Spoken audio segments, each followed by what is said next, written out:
Estimate 10 seconds to intercept.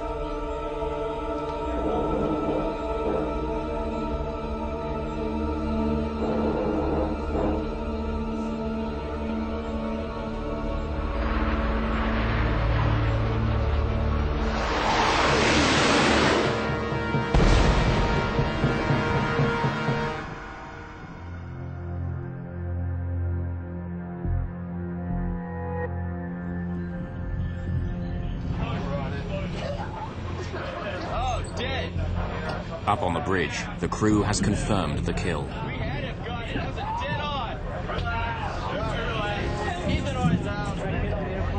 The plane they believed was attacking them has been destroyed. Captain Rogers thinks he has saved his ship from destruction. Nothing could be further from the truth. Far from saving his crew, Rogers has just made a decision that will shock the world. God damn it, he's getting close. At the height of a naval battle with Iranian gunboats in the Persian Gulf, the USS Vincennes has detected an incoming aircraft. Take order, track 4-1. In the ship's combat information center, that plane has been misidentified as an Iranian F-14 fighter. After the plane has failed to respond to warnings, Captain William Rogers has shot it down.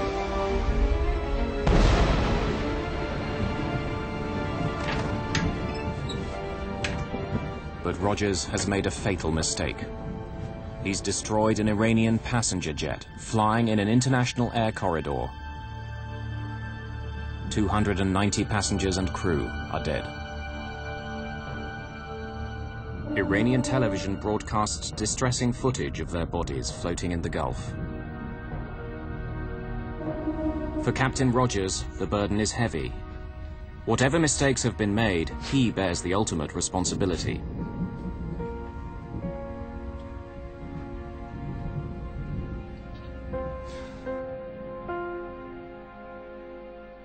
But for the victims' families, it's worse. Captain Rezaian's elder brother, Hossein, tries to identify his remains in a temporary mortuary in Bandar Abbas. I try not to imagine where I went to. I try to forget it, and when I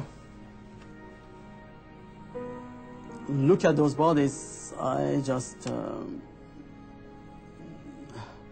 can't control myself, and I just try to think about something else, not to think of what I saw. Captain Rezaian's body is never recovered. Really, I'm shattered. Our family, especially his kids, his wife, my parents, which they're still living, and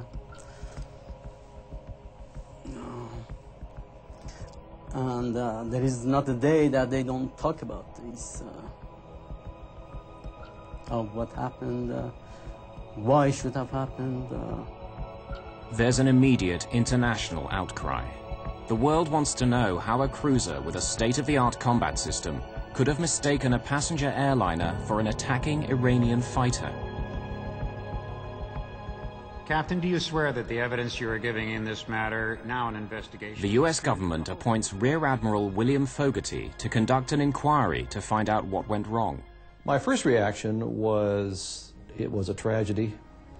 The thing that stuck the most to me was, you've got a lot of responsibilities ahead of you, Fogarty, and probably some sleepless nights. And nothing but the truth, so help you God. I do.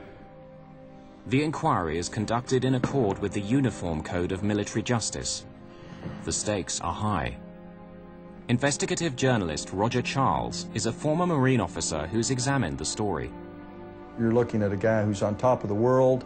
He's the captain of the billion-dollar Aegis cruiser, and now he's sitting at a table facing possible court-martial and, even prison time. Admiral Fogarty's team now scrutinizes the actions of the Vincennes crew in forensic detail. When Flight 655 first appears on radar, the USS Vincennes is in the midst of a battle with Iranian gunboats. All aircraft within a radius of 100 kilometers are monitored to ensure they do not pose a threat. So Identification Supervisor Anderson starts by checking his commercial air schedule to determine if this is a passenger flight. But he's confused. The schedule lists departures in local time, but Anderson is unsure whether that means the time in Bandar Abbas or Bahrain time, which is used on the ship. You have the almost 30-minute delay caused by the late departure of IRR 655 due to a passenger with a visa problem. Then you have the 30-minute different time zone. So he looks at it and he's seeing there's nobody within an hour scheduled to be over us. The IFF system is supposed to distinguish friend from foe. Admiral Fogarty knows it's critical to establish how the Vincennes could have confused a commercial airliner squawking Mode 3 with a fighter emitting Mode 2. And in your mind, that was not Com Air.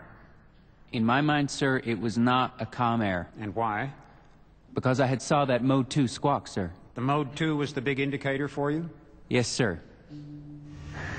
From intelligence, Fogarty discovers that as Flight 655 prepares for takeoff, an Iranian F-14 is also on the tarmac at Bandar Abbas.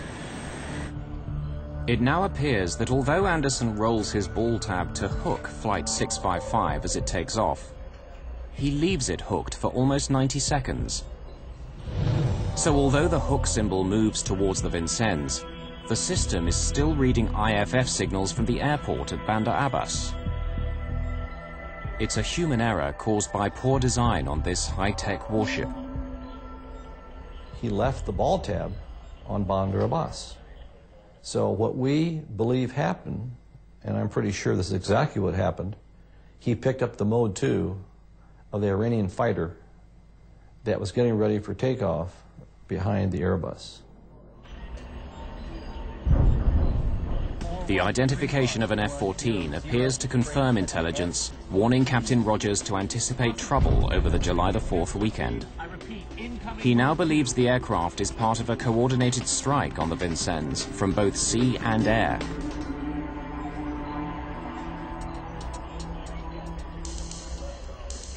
Sir, possible Com Air.